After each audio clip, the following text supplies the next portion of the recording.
Thank you, Dr. Asif. It's an honor to be with you.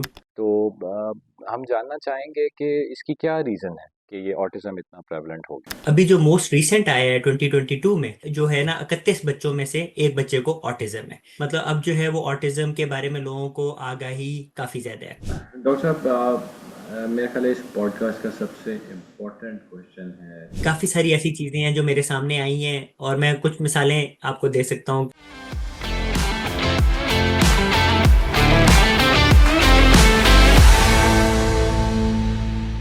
Assalamu alaikum everybody. This is Dr. Asif Musfi, your host with Medcast, the Global Clinics podcast series. Today we are very happy to be joined by Dr. Usman Ghomman from United States of America. He is one of the best in his fields, and it's a great pleasure that he has donated us some of his time out of his busy routine. So, Dr. Usman, thank you very much, and Assalamu alaikum. Walaikum salam. Thank you, Dr. Asif. It's an honor to be with you here. Thank you very much, sir.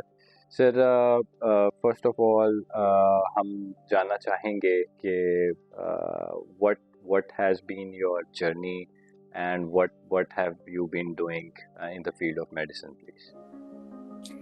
So basically मैंने Fatima memorial medical college से graduation की। उसके बाद आई came to US और मैंने MPH किया, masters in public health epidemiology और biostats में एक यूनिवर्सिटी है टेक्सास A&M यूनिवर्सिटी। उसके बाद मेरा जो इंक्लिनेशन थी वो थी साइकाइट्री की तरफ, तो मुझे फिर रेजिडेंसी मिली, adult psychiatry residency Texas Tech El Paso से मैंने किया। तो मेरा क्योंकि इंटरेस्ट ज़्यादा था ऑटिज़म की तरफ, तो वहाँ से मैंने फेलोशिप की है जॉन्स हॉपकिंस यूनिवर्सिटी से। और उसके साथ एक क्लिनिक है कैनेडी क्रीगर क्लिनिक जो कि फोकस करता है मोस्टली स्पेशल नीड्स बच्चों के ऊपर। तो वो ग्रेजुएशन होने के बाद मैं अब as a clinical instructor Harvard Medical School में हूँ, और मेरा जो टाइटल है वो है ऑटिज़म एंड डिप्रेशन कोमॉर्बिडिटी का मैं डायरेक्टर हूँ। बेसिकली मेरी रिसर्च जो है वो ज़्यादातर फोकस करती है ऑटिज़म पे और ADHD पे। सो अब मैं उधर ही काम कर रहा हूँ।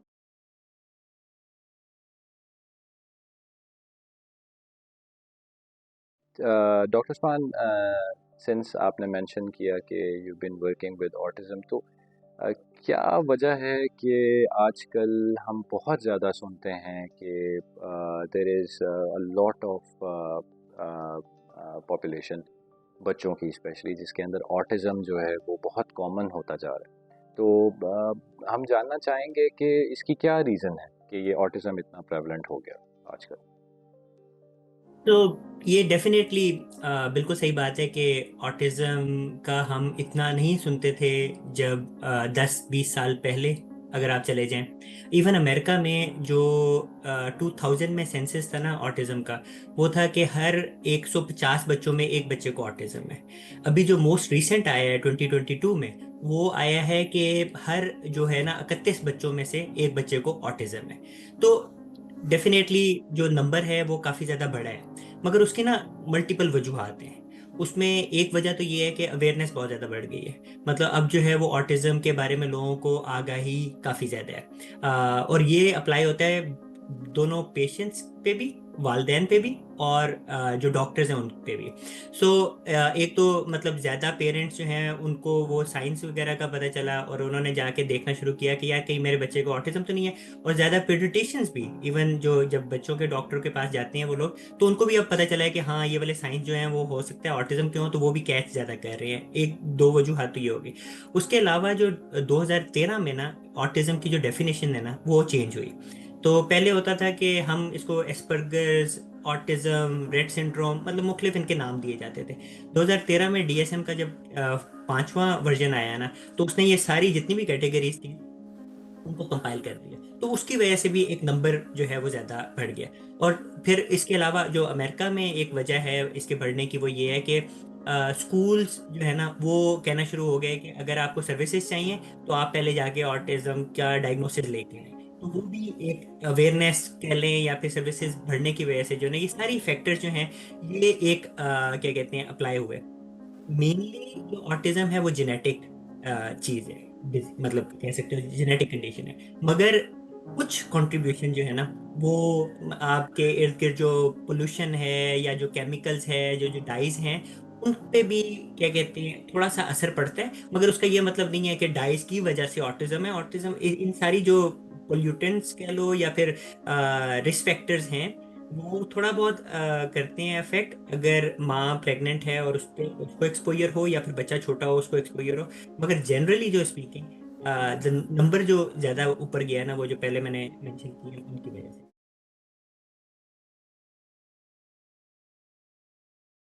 तो डॉक्टर साहब, आपसे दूसरा क्वेश्चन ये है कि क्या ऑटिज्म की कुछ टाइप्स भी हैं या ये ऑटिज्म बस एक स्पेसिफिक टर्म है? ऑटिज्म तो देखते हैं ना उसमें दो तरह से उसको आप देख सकते हो जब आप उसके बारे में सोचते हो। एक तो ये है कि ये समझ लेना चाहिए कि इंसान के अंदर ना दो किस्म की इंटेलिजेंस होती है कह लो, कि एक होता है आईक्यू और एक होता है एसईक्यू। जो आईक्यू है ना उसका ये मतलब है कि जिस तरह हम वो आईक्यू का टेस्ट लेते हैं या फिर आपसे मैं पूछूं कि 2 × 15 क्या, मतलब जब आप कैलकुलेशन करते हो दिमाग में चीज़ें याद रखते हो वो सारी चीज़ें जो है ना, जिस तरह हम जीआरई का या फिर इस तरह के एग्जाम्स वगैरह देते हैं तो उसमें हमारा आईक्यू एक किस्म का टेस्ट हो रहा होता है। और दूसरा जो एसईक्यू है ना वो ये है कि सोशल अवेयरनेस, कि जब जिस तरह अभी हम बात कर रहे हैं तो आप सवाल खत्म करते हो, मैं वेट करता हूँ, फिर मैं जवाब देता हूँ, आप मेरे जवाब का इंतजार करते हो। तो ये जो है ना ये सोशल और क्या कहते हैं इमोशनल, अगर कोई आप किसी को देखते हो रोते हुए तो आप जाके उसको पूछते हो कि यार क्या हुआ, सब कुछ ठीक है घर में, या जो भी आप अपने दोस्त वगैरह से बात करते हो। तो आईक्यू वो पहले वाली चीज है और एसईक्यू जो है वो दूसरे वाली है। अगर तो आपका आईक्यू और एसईक्यू दोनों नीचे हैं तो उसको हम कह देते हैं कि इंटेलेक्चुअली इम्पेयर्ड ऑटिज्म है, ठीक है।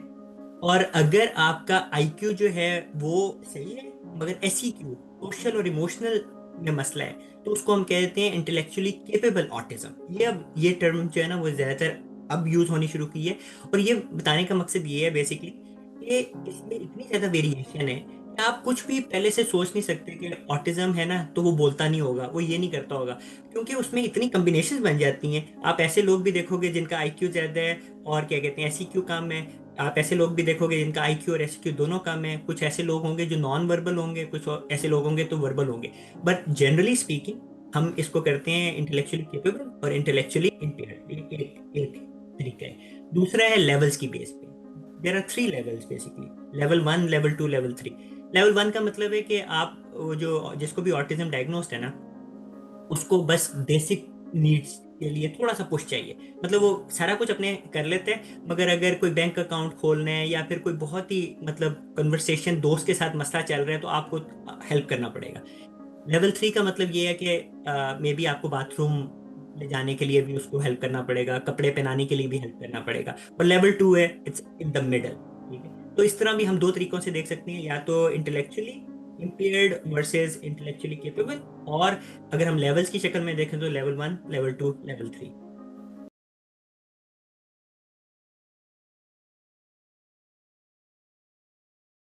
वेरी इंटरेस्टिंग जी, thank you for that answer. हमारा अगला क्वेश्चन आपसे ये होगा कि आप ऑटिज्म को डायग्नोज करने का क्या क्राइटेरिया यूज़ करते हैं? आप कैसे किसी एक पेशेंट को या एक मरीज़ को लेबल करते हैं कि इसको ऑटिज्म है? मैं मतलब बहुत ज़्यादा डिटेल में नहीं जाऊंगा, जस्ट ब्रॉडली कि हम क्या कहते हैं ऑडियंस को आइडिया दे दें कि क्या कहते हैं ओवरऑल आपको क्या चीज़ें देखनी चाहिए। तो एक बच्चा जब ऑटिज्म के साथ आता है ना तो अब तो काफ़ी सारे ऐसे क्वेश्चनेयर्स हैं, चेकलिस्ट हैं जिनके अंदर ना आपको काफ़ी अर्ली एजेस में यहाँ तक आ जाते हैं कि मतलब 18 मंथ्स का भी अगर कोई बच्चा है ना और अगर वो पॉइंट नहीं कर रहा है चीज़ों को या फिर आई कांटेक्ट नहीं बना रहा है या मुख्तलिफ साइंस हैं तो आप उसको जो है वो एवेलुएट करना शुरू कर दो।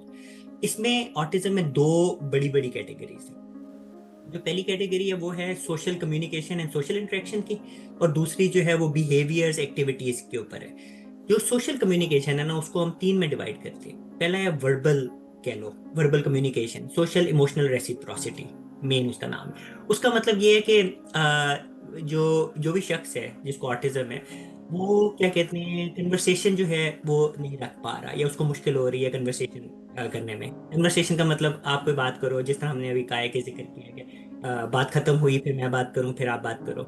दूसरे नंबर पे इमोशंस को नहीं वो क्या कहते हैं एक्सप्रेस कर रहा, ना एक्सप्रेस कर पा रहा है, मुश्किल हो रही है। मैं अगेन कर पा रहा का लफ्ज मैं बार बार मैं अपने आप को करेक्ट करता हूँ कि हो सकता है वो, क्योंकि इतनी ज्यादा वो ये स्पेक्ट्रम है, तो मैं ये नहीं कह सकता कि ऐसे ही होगा या ऐसे ही होगा। तो ये हमने ज़हन में रखनी है कि जरूरी नहीं है कि ये एक काफ़ी कॉम्प्लेक्स किस्म का डायग्नोसिस है, और इसमें अगर एक चीज़ के ऊपर नहीं आप बैठ सकते कि नहीं ये नहीं हो रहा तो इसका मतलब है कि ऑटिज्म नहीं है। तो आप you have to keep your mind open कि आप देखो कि वो नहीं भी हो रहा तो बाकी चीज़ें हो रही हैं कि नहीं हो रही, वो उस पर नज़र रखो। तो बेसिकली इमोशन जो है उसको आप समझने में और समझाने में मुश्किल हो सकती है। फिर उसके अलावा कई दफ़ा ना सोशल, जब आप दोस्तों के साथ खेल, मतलब बच्चे खेल रहे होते हैं, तो वो टर्न्स ले रहे होते हैं और प्रिटेंड प्ले कर रहे होते हैं कि अच्छा फर्ज करो ये जो है ये हेलीकॉप्टर है, या कोई इस तरह का, मतलब मुख्तलिफ जिस तरह बच्चियां जो हैं वो अक्सर गुड़ियों के साथ खेल रही होती हैं, तो वो अपनी ये कहानियां बना रही होती हैं।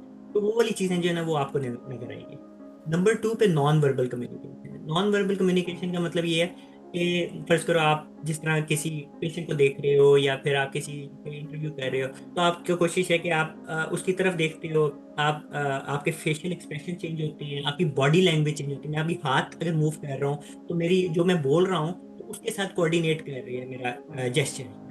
तो नॉन वर्बल कम्युनिकेशन में कई दफा आई कांटेक्ट नहीं वो बच्चे बना पाते, या फिर उनकी जो है ना वो बिल्कुल टोन जो है वो बिल्कुल मोनोटोनस होती है। मतलब ये नहीं है कि बात ऊपर नीचे, कहानी पढ़ रहे हैं ना तो वो ऐसे ही पढ़ेंगे जैसे अगर कोई कोई बड़ा इंटरेस्टिंग किस्म का भी पोर्शन होगा ना कहानी में, तो वो भी उसको ऐसे पढ़ेंगे जैसे बिल्कुल मतलब सीधी सी एक रोबोट पढ़ रहा हो जैसे। तो non verbal communication number two पे आ जाती है। फिर तीसरे नंबर पर रिलेशनशिप्स आती है। रिलेशनशिप्स का मतलब ये है कि दोस्ती, दोस्ती बनाने में मसला या दोस्ती रखने में मसला। कई दफ़ा कई बच्चे मैं मिलता हूँ उनसे, वो कहते हैं, मैं उनसे पूछता हूँ कि कितने दोस्त हैं आपके, वो कहते हैं बेशुमार, मेरे को 50 दोस्त हैं। पर जब आप पूछते हो ना कि अच्छा मतलब कौन है, क्या उनको पसंद है, तो आगे से कोई उनका जवाब नहीं होता कि मतलब दोस्ती नंबर्स की बेस पे नहीं, क्वालिटी की बेस पे। और मेरे पास कोई भी एग्जैक्ट नंबर नहीं है, मैं नहीं कह सकता किसी को कि आपके इतने ही दोस्त होने चाहिए। मेन पॉइंट ये है कि जो आप दोस्ती की क्वालिटी देखते हो, तो आप उसके साथ शेयर कर सकते हो, उसके साथ मतलब बात कर सकते हो, एक्सप्रेस कर सकते हो, तो ये बड़ा जरूरी है। तो ये बेसिकली तीन जो चीजें हैं वो सोशल कम्युनिकेशन में आती है, और ये तीनों की तीनों होनी जरूरी है। फिर जो बिहेवियर्स की तरफ आए हम, तो उसमें चार आगे कैटेगरीज आती हैं। एक है रेपिटेटिव स्पीच या बिहेवियर्स। कई दफा बच्चे जो हैं वो मूवमेंट करते हुए नजर आते हैं, कई दफा मतलब आंख के आगे ऐसे ऐसे, मतलब डिफरेंट किस्म के मूवमेंट्स हैं वो कर सकते हैं। या फिर कई स्पीच में रेपिटेशन है, मतलब आप कोई डोरेमोन के कार्टून देखे और आपने कोई लफ्ज वहां से पिक कर लिया और वही रिपीट पे आप लगाएंगे, तो ये रेपिटेशन हो गई। दूसरे नंबर पे जो है वो रूटीन्स, एक ही रूटीन होगी, मतलब इतने बजे उठना है, इतने बजे यही खाना है। अगर आप थोड़ा सा भी चेंज करोगे ना, तो वहाँ पे उनका अच्छा खासा जो है ना वो मतलब क्या कहते हैं, एग्रेसिव भी हो सकते हैं, टेंट्रम भी थ्रो कर सकते हैं, आउटबर्स्ट हो सकते हैं प्रॉपर। इसी नंबर पे इंटरेस्ट आते हैं। इंटरेस्ट जो है वो बेसिकली, अगर मैं वीडियो गेम खेल रहा हूँ तो मैं वही वाली वीडियो गेम खेल रहा हूँ, अगर मुझे किसी एक खिलौने का शौक है तो वही वाले खिलौने जो है ना वो मैं उसी रेंज करके मैं रखता हूँ और उन्हीं के साथ में खेलता हूँ। तो इंटरेस्ट जो है ना ये नहीं है कि आप कभी कोई एक्सप्लोर कर रहे हो, कभी कोई एक्सप्लोर कर रहे हो चीज़ें। चौथे नंबर पे जो आती है वो आती है सेंसरी सेंसिटिविटी। उसमें ये है कि क्या कहते हैं, मुख्तलिफ जो आपकी वो होती हैं सेंसेस, उसमें या तो हाइपो सेंसिटिविटी हो सकती है या फिर हाइपर सेंसिटिविटी हो सकती है। तो ये चार जो अलामात हैं रेपिटेटिव वाले कैटेगरी में, उसमें से कोई भी दो हों तो आपको डायग्नोस कर सकते हो। तो ऊपर वाली कैटेगरी में तीन out of three, and then दूसरे वाली जो है वो दो हों चार में से। इसके अलावा जो एक एडिशनल चीज, मतलब कुछ एडिशनल चीज है, वो ये है कि शुरू में होनी, इसका नाम जो है ना वो basically it's a neuro developmental disorder. Neuro developmental का मतलब है कि जब डेवलपमेंटल स्टेजेस में से बच्चा गुजर रहा होता है कि पहले 6 से 8 साल, उसमें ये चीज नहीं चाहिए। ये नहीं आप कह सकते कि बिल्कुल कुछ भी नहीं था इनमें से और एकदम कोई 30 साल की उम्र में एकदम। तो अगर ऐसा कुछ है तो you have to think about neurological, मतलब आप कुछ और चीजों के बारे में सोचोगे, कुछ और तो नहीं है।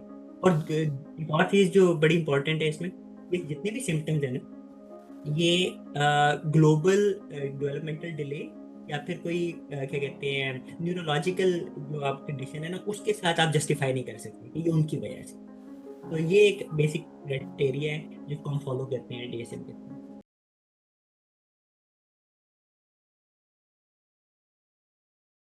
Very interesting answer doctor Suhana, it's very enlightening, thank you. एक पॉइंट आपने बीच में मेंशन किया कि सेंसरी इश्यूज, क्या आप इस पे थोड़ी सी रोशनी डालेंगे ताकि लोग इसको अंडरस्टैंड कर सकें कि ये सेंसरी इस टर्म से what do you mean about that? नहीं, ये एक बहुत बहुत इम्पोर्टेंट चीज़ है जिसको समझनी चाहिए, और स्पेशली एज एज पेरेंट्स जो है ना, क्योंकि अगर आप टनल विजन रखते हो ना, अगर आप कहते हो कि बस यही है, तो फिर आप कई चीज़ें जो है वो मिस कर सकते हो।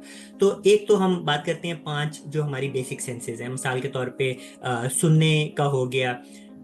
उसमें ये हो सकता है कि कोई आवाज़ें ऐसी होती हैं टैपिंग, मतलब क्या कहते हैं क्लिक करने की, फिंगर्स क्लिक करने की, तो वो सेंसरी स्टिमुलेट कर सकती है बच्चों को। विजुअल हो सकती है कि आंखों का मतलब, और ख़ास तौर पे आप लाइट्स को देखी जा रहे हो, तो उसको भी आपको समझना चाहिए कि वो भी सेंसरी हो सकती है। फिर उसके अलावा जो टेस्ट का है कि कुछ खास चीज़ें जो है वही मुझे पसंद हैं, ठीक है।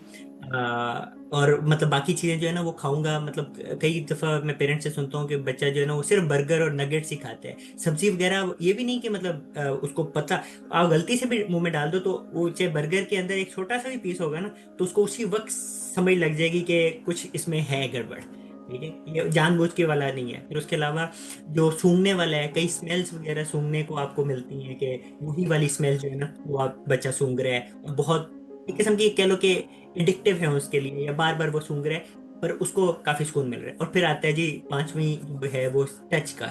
ये आप क्या कहते हैं खास कई टॉयज मिलते हैं, सेंसरी टॉयज जो जिनसे वो बच्चे खेलते हैं तो उनको आराम मिलता है। ये जो 5 है ना ये तो काफी कॉमन सी नजर आती है। इसके अलावा जो ऑटिज्म में मिलती है वो 3 और आती हैं। एक होती है प्रोप्रियोसेप्शन। मिसाल के तौर पे अगर मैं आंखें बंद भी कर लूं तो आप मुझे कहते हो कि क्या कहते हैं अपने कान को हाथ लगाओ तो I can find my year, right.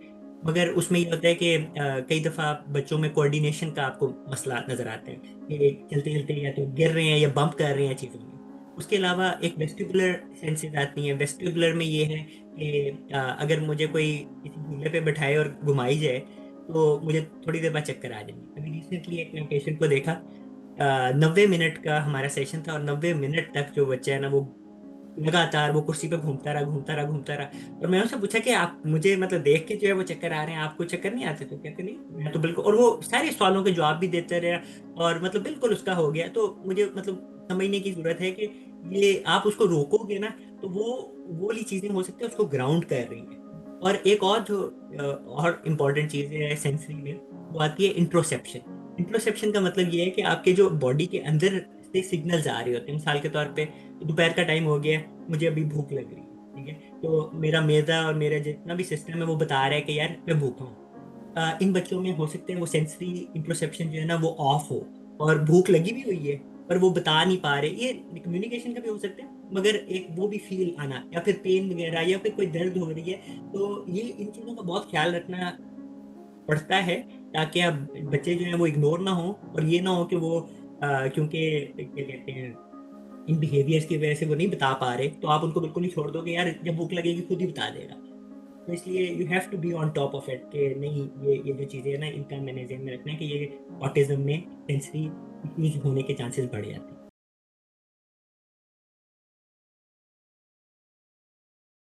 Amazing information.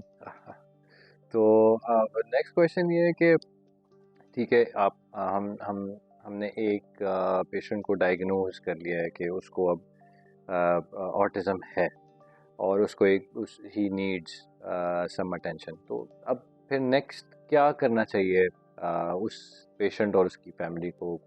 क्या आप एलेबोरेट कर सकते हैं कुछ स्टेप्स के हमें क्या करना चाहिए उसके बाद? पहली चीज़ तो आगे ना कि काफ़ी सारे इस तरह के स्केल्स हैं। एम चैट के नाम से एक स्केल है जो कि उर्दू में भी आपको मिलता है। उसमें हाँ नहीं के क्वेश्चन है काफ़ी सारे। तो पहले तो अगर फैमिली को लगता है कि इनमें से जो भी हमने अभी चीज़ों को टच किया है उसमें से किसी भी चीज़ के ऊपर अगर उनको है कि यार मुझे लगता है कि मेरे बच्चे को भी शायद ये मसला है, तो आप उन स्क्रीनिंग क्वेश्चंस को देखते हो और उससे फिर ज़्यादा क्लैरिफाई हो जाता है। सवाल भी बड़े क्लियरली उन्होंने लिखे होते हैं, तो उससे पता चल जाता है कि हाँ मतलब है या नहीं है। ठीक है, तो साइकाइट्रिस्ट जो है इसमें काफ़ी अच्छा रोल अदा कर सकता है कि डायग्नोज करने के लिए कि आया कि ऑटिज्म है या नहीं है। तो फर्ज करें हमने डायग्नोज कर लिया, वो 3/3 और 2/4 जो क्राइटेरिया है वो मीट कर गया, हर चीज़ का पता चल गया। अब उसमें सबसे एक इम्पॉर्टेंट चीज़ आती है कि आपको ये कंफर्म करना है कि आईसाइट और हियरिंग जो है बच्चे की वो ठीक है। तो आईसाइट और हियरिंग की एवेल्युएशन ज़रूर करवाएं, क्योंकि अगर फ़र्ज़ करें कोई बच्चा है वो सुन नहीं पाता, तो आप उसका नाम भी लेते हो या फिर आप उसको क्या कहते हैं कुछ भी बोलते हो तो वो तो रिस्पॉन्ड नहीं करेगा ना, और फिर उसकी लैंग्वेज भी डिले हो जाएगी और मतलब उसको और भी ये वाले जो मसले हमें ऑटिज्म में देखने को मिलते हैं वो आपको उसमें भी नज़र आ सकते हैं। फिर उसके बाद अब ये वाली एक बात ज़हन में रखिएगा कि ये वाली चीज़ें मैं बात कर रहा हूँ कि यूएस में हम इतना असेस करते हैं, तो हो सकता है पाकिस्तान में भी मतलब मोर और लेस ज़रूरत तो वही होती है, मगर कौन क्या रोल प्ले करेगा इसका एग्जैक्ट मैं नहीं बता सकता। तो दूसरा जो आता है वो स्पीच एवेलुएशन आती है। स्पीच एवेलुएशन में आप स्पीच थेरेपिस्ट से मिलते हैं और वो असेस करते हैं कि बच्चा जो है वो उसको स्पीच के कहाँ मसले हैं। क्या मतलब हमारे दिमाग में दो एरियाज होते हैं। एक एरिया जो है वो ब्रोकस एरिया कहलाता है जिससे आप बोलते हो, और एक बर्निकीज होता है जो समझता है स्पीच को। तो उस स्पीच थेरेपिस्ट ने असेस करना होता है कि क्या वो बात को समझ रहा है, क्योंकि कई दफा ऐसे होगा कि ये चीज उठाओ, अब वो उठा लेता है बच्चा, या फिर ये वाली चीज वहां रखो, तो इसका मतलब है कि उसको समझ लग रही। और अगर उसको कहते हो कि ये कहो या ये किताब में क्या कर रहा है, तो वो बोलने में मसला है। तो जहाँ पे भी मसला है वो असेस किया जाए, उसका वैल्यूएट किया जाए और उसके हिसाब से गोल्स बनाए जाए कि हमें 6 महीने के बाद क्या देखना चाहते हैं बच्चे। फिर उसके बाद ऑक्यूपेशनल एवेलुएशन आती है। जिस तरह मैंने बताया कि काफ़ी सारी सेंसरीज इश्यूज हो सकते हैं। मुख्तलिफ बच्चे, मतलब अभी हमने कई चीज़ों का जिक्र भी नहीं किया, मतलब अपनी शर्ट का कॉलर जो है वो च्यू करते होंगे या कुछ इस तरह की चीज़ कर सकते हैं जिसकी वजह से उनको नुकसान अगर बिलफर्ज होते हैं। तो ऑक्यूपेशनल थेरेपिस्ट का काम है कि वो असेस करे कि ये बच्चा जो भी कर रहा है वो क्यों कर रहा है, और उसको हम कैसे बेहतर कर सकते हैं, और क्या ये नुकसान पहुंचा रहा है या फिर मतलब वो कुछ किसी को नुकसान नहीं पहुंचा रहा, तो हमें उसको रोकने की जरूरत नहीं। और ऑक्यूपेशनल थेरेपिस्ट ही मेनली क्या कहते हैं, अगर फर्ज करें बच्चा जो है वो ब्रश नहीं कर पाता या फिर नहाता नहीं है खुद, तो इंडिपेंडेंट करने के लिए जो चीज़ें करनी चाहिए ना उसमें काफ़ी ज़्यादा हेल्प कर सकते हैं। एक एक गोल को छोटे छोटे पीसेस में डिवाइड करके वो करेगा। बिहेवियर एवेल्युएशन होती है। उसमें ये होता है कि अगर कोई बिहेवियर का मसला है, कि मिसाल के तौर पे अगर बच्चे को आप कहते हो कि चलो हम बाहर खाना खाने चलें, तो बच्चा जो एकदम रोना शुरू कर देता है या फिर किसी किस्म का बिहेवियर है, तो उसको एवेलुएट करना, उसको असेस करना और किस तरह हम उसको मॉडिफाई कर सकते हैं। तो यूएस में न्यूरो साइकोलॉजिकल एवेलुएशन होती है, जिसमें बहुत ही कॉम्प्रिहेंसिव किस्म की एवेलुएशन है, जिसमें आपको ना बेसिक बहुत डिटेल में आपको पता चलता है कि अगर किसी किस्म की लर्निंग डिसेबिलिटी है, अगर कोई मैथ्स में कमजोरी है, अगर कोई इंग्लिश का है, तो वो फिर स्कूल के लिए फायदेमंद होता है कि आप वो वाली एवेलुएशन करके स्कूल को देते हो और स्कूल वाले जो है ना वो उसके हिसाब से फिर टेलर करते हैं। और मैं बहुत होप करता हूँ कि पाकिस्तान में भी स्कूल जो है वो उस लेवल पे आए जहाँ पे जो है ना वो इन बच्चों को उनको बल्कि आगाही हो और वो उनको इनकॉर्पोरेट करें, रादर देन मतलब कहा जाए कि नहीं जी इसको स्कूल से निकाल लो। वो वाली वैल्यूएशन जो है वो स्कूल वाले टीचर जो है वो इम्प्लीमेंट करें कि नहीं यार इन बच्चों को हमने स्पेशल वो देना है। और आखिरी नंबर पे मैं कहूँगा कि जेनेटिक टेस्टिंग। अगेन पाकिस्तान में अभी इतना मतलब उसका फायदा भी नहीं है, उधर इसका फायदा तब होता है कि अगर आपको कोई जीन्स स्पेसिफिक मिल जाते हैं, तो आप पहले से ही माइंडफुल होते हो कि हाँ यार इस जेनेटिक कंडीशन में हो सकता है एपिलेप्सी ज्यादा हो सकता है हार्ट के इशू ज्यादा हो, तो आप कार्डियोलॉजी को या न्यूरोलॉजिस्ट को पहले से ही लूप में रखते हो कि वो अवेल्युएशन करें, ताकि हम कुछ भी ऐसा होने लगे तो हम उसको पहले से पकड़ें। तो ये बेसिकली मेजर स्टेप्स हैं जो कि आपको देखने चाहिए after evaluation. Thank you very much, Jeef. This is again a wonderful answer. And Dr. Saab, मेरे ख्याल है इस पॉडकास्ट का सबसे इम्पोर्टेंट क्वेश्चन है नाउ, और वो ये है कि can you really treat autism? जब भी हम कहते हैं ना लफ्ज यूज करते हैं ट्रीटमेंट का, तो उसके आपके जेहन में आता है कि कोई ऐसी बीमारी है जिसका हमने इलाज करने हैं, राइट? तो सबसे सबसे ज्यादा जो जरूरी चीज है ना वो समझने के लिए वो ये है कि ऑटिज्म जो है ना वो बेसिकली हमें एग्जैक्ट तो नहीं पता कि किस तरह, मतलब क्या चीज होती है और क्यों होता है और क्या, मगर हमें ये पता है कि जो वायरिंग है ना दिमाग की वो डिफरेंट होती है, ठीक है? ये वाले बच्चे जो जिस तरह दुनिया को देखते हैं उनका पर्सपेक्टिव डिफरेंट होता है, इसलिए इसको बीमारी के तौर पे देखना मेरे ख्याल से गलत है। तो इसको सिर्फ आप ये देखो कि उन बच्चों का नजरिया जो है वो डिफरेंट है। बहुत सारे हिस्ट्री में इस तरह के लोग हैं जिनको ऑटिज्म आप बड़े इजीली डायग्नोज कर सकते हो उनकी क्या कहते हैं हुसूसियात देख के, मगर उन लोगों ने बहुत कुछ अचीव किया। और मतलब जिस तरह भी ये दुनिया बनी है उसमें ये बड़ी जरूरी है कि मुख्तलिफ किस्म के लोग हैं। तो अगर आप उसको ये हमेशा हमेशा ध्यान में रखना है कि ऑटिज्म बीमारी नहीं है और ना ही हम उसका इलाज ढूंढ रहे हैं, मैनेजमेंट आप कह सकते हो कि इसके लिए सबसे जो जरूरी चीज़ है ना वो पेरेंट्स की एजुकेशन। मतलब अब अगर रियलिस्टिकली देखा जाए तो अगर किसी भी के बच्चे को आपको कि यार बच्चे को ऑटिज्म है, तो बहुत सारे सवालात आपके जेहन में आते हैं। आगे क्या होगा, मेरे बाद क्या होगा, शादी कैसे होगी, मतलब स्कूल जा सकेगा कि नहीं। और बहुत सारे, जब भी किसी कोई भी वालिद या वालदा अपने जब भी बच्चा पैदा होता है तो साथ ही उसके जो है वो बहुत सारे मतलब होते हैं, ड्रीम्स आ जाते हैं कि मैं ये करना चाहूंगा, मैं ये करना, मतलब आपके दिल में होता है कि यार मैं ना इसको ऐसे देखता हूँ बड़े होके, या मेरा सहारा बनेगा, या फिर तरक्की करेगा, कामयाब होगा, इस तरह की चीजें। तो इसकी वजह से सारा वो प्लान जो है ना वो एक किस्म का अपसेट हो जाता है। तो वो उसके लिए फिर हमारा जहन जाता है कि मैं क्या ऐसा करूं कि बस मेरा मसला हल हो जाए। अब वहां पे फिर जो है ना, क्योंकि आप एक बारगेन की स्टेज में होते हो, तो आप जो है ना वो कुछ भी करने को तैयार होते हो। पाकिस्तान में मैंने अक्सर लोगों से मतलब ये भी सुना है कि स्टेम सेल का बहुत ज्यादा नाम लिया जाता है।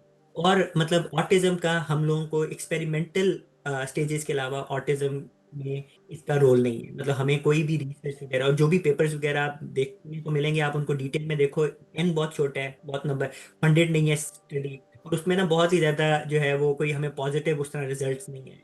तो क्योंकि पेरेंट्स जो हैं वो डेस्परेट होते हैं, और वो उनको उनके ज़हन में होता है कि हमने बस चीज क्या कहते हैं इसका इलाज करवाना है, ठीक है? तो फिर वो मतलब उसका नजायज फायदा उठाया जा सकता है। तो मतलब एक चीज ये होगी कि इसको ट्रीटमेंट नहीं, मैनेजमेंट के तौर पे आप देखते हो कि अगर कोई मसला है और किस तरह फैसिलिटेट कर सकते हो वो जरूरी है। पेरेंट की एजुकेशन जरूरी है, और उसके बाद एक टीम का होना बड़ा जरूरी है। उस टीम में जो है वो आप ऑक्यूपेशनल थेरेपी जैसे हमने बात की, स्पीच थेरेपिस्ट हो गया, बिहेवियर थेरेपिस्ट हो गया, न्यूट्रिशनिस्ट का बहुत अच्छा रोल है कि कई दफा मतलब कुछ कुछ बच्चे जो हैं वो उनको खाने का कोई मसला नहीं होता, which is very good.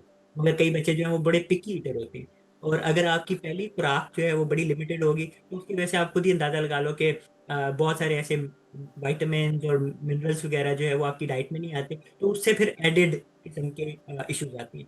Teachers जो है वो बहुत ज़्यादा अहम रोल प्ले करते हैं कि कैसे उसको बच्चे को मैनेज किया जाए, क्योंकि बच्चा अच्छा खासा चंक जो है स्कूल में गुजारते हैं। तो अगर वो वहां पे सिर्फ वो अलहदा बैठा हुआ है और कुछ भी नहीं कर रहा, और ये बोले जिस तरह हम उससे बात करते हैं, जितना गुड़ डालोगे उतना मीठा होगा, तो इसमें जितनी एफर्ट जो है वो आप डालोगे उतना ज्यादा जो है वो आपको रिजल्ट नजर आएंगे। मगर आपका आपका जो है ना वो गोल ये नहीं होना चाहिए कि मैंने बस इसको ठीक कर देना। आपका गोल होना चाहिए इम्प्रूवमेंट की तरफ, या फिर कोई अगर मसला चल रहा है तो मैनेजमेंट की तरफ। आप ये अगर सोच के जाते हो कि बस जी मैंने क्या कहते हैं पूरा जोर लगा देने, और चाहे मुझे कहीं पे भी लेके जाना चाहे बच्चे को, और मैंने बस इसका ठीक कर देना है उसको, तो वो एक बहुत ही ज्यादा जो है ना वो मतलब इट्स रेसिपी फॉर फेलियर, कि मतलब बहुत मुश्किल हो जाएगा। और मैं पेरेंट्स के लिए मुझे ये होगा कि आपको अपनी जो प्रोसेस है उससे गुजर के रियलिस्टिकली सोचना चाहिए कि समझना चाहिए पहले तो ये है क्या, और दूसरे नंबर पे आप क्या अचीव करना चाहते हो।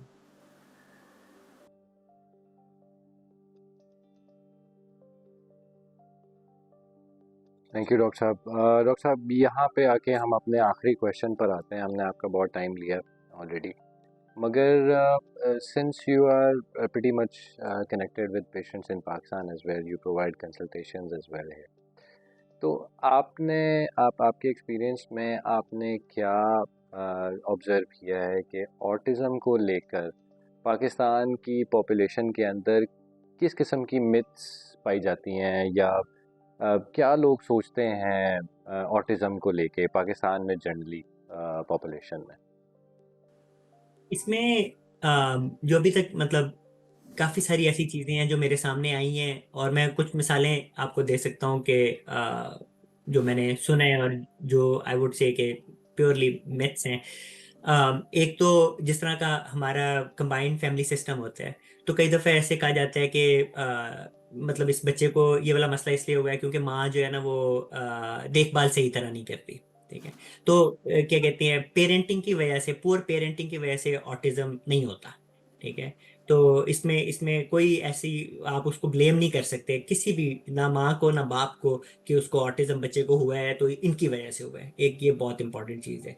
तो और उसके अलावा जो है वो कई दफ़ा ऐसे कहा जाता है कि वैक्सीनेशन जो है वो कॉज करती हैं ऑटिज्म को, या फिर टीवी स्क्रीन टाइम जो है ना, बिल्कुल स्क्रीन टाइम की वजह से और बड़े मसले होंगे, मतलब बेशुमार ऐसा नेगेटिव इम्पैक्ट पड़ता है बच्चों पे। मगर इसको हम वर्चुअल ऑटिज्म कहते हैं कि जी बच्चा बिल्कुल ठीक था, टीवी देखना शुरू किया, और वो भी इनडायरेक्टली किसी को ब्लेम ही किया जा रहा होता है कि जी वो टीवी के सामने छੱਡ देता है तो मतलब उसकी वजह से जो है ना वो बिल्कुल ही अब बच्चा जो है वो ऑटिस्टिक हो गया। तो ये वाली चीज़ जो है वो बहुत इंपॉर्टेंट है। उसके अलावा मतलब एक अब जिस तरह कॉमनली होता है कि जिन भूत जिन चिमड़ गए हैं, उसकी वजह से फिर वो एक डोर ओपन हो जाता है कि इसको उधर लेके जाओ या उधर लेके जाओ। तो आ, मेरे ख्याल से उसमें बच्चे को भी आप मुसीबत में डालते हो, वालिदैन भी एक गलत होप लेके जाते हैं, और उसकी वजह से मजीद नुकसान होने के बहुत ज़्यादा चांस होते हैं। एक चीज जो हमने ब्रीफली बात की थी कि स्पेक्ट्रम है, तो ये भी असेस मतलब पहले से सोचना कि नहीं नहीं नहीं, ये बच्चे जो है ना ये बिल्कुल एम्पैथी, मतलब लोगों के बारे में मतलब के बारे का ख्याल रखना, दूसरों का ख्याल रखना नहीं करते, ये गलत है। मतलब आपने उसको बिल्कुल उसी तरह ही बच्चों की तरह ट्रीट करने जिस तरह आप किसी भी बच्चे को ट्रीट करते, क्योंकि और मतलब कोई भी चीज आप सोचते हो ना कि ये सारे ऑटिस्टिक बच्चे एक ही तरह के होते हैं, मतलब आपने कोई एक रिश्तेदार देख लिया और आपने कहा कि जी सब ऐसे ही हैं, तो वो और क्योंकि वो उस क्राइटेरिया में फिट नहीं कर रहा तो कुछ और है। तो आप ये बड़ी इंपॉर्टेंट है चीज समझने को कि बहुत ज्यादा वेरिएशन है। और फिर मैं ये बात सुनने को बड़ा इंटरेस्टिंग मुझे लगती है कि पाकिस्तान में तो ऑटिज्म नहीं है इतना। ये बेसिकली ना वेस्टर्न मतलब मुल्कों के मसले हैं। तो वही मुझे फिर ध्यान में आता है एक बात कि आपकी आंखें जो है ना वही वाली चीज देखती हैं जो आपके जिसका आपको आपको पता हो। अगर नहीं पता होगा तो वो आपके सामने भी चीज होगी ना तो आपको वो नजर नहीं आएगी। तो ये बड़ा कॉमन है। इट्स नॉट अबाउट पाकिस्तान या कोई इस तरह का, जनरली इंसानों का हमारा ये होता है इशू कि अगर हमें नहीं पता तो नहीं होगा। फिर दूसरा ये है कि ये बच्चों के साथ खेलना नहीं चाहता।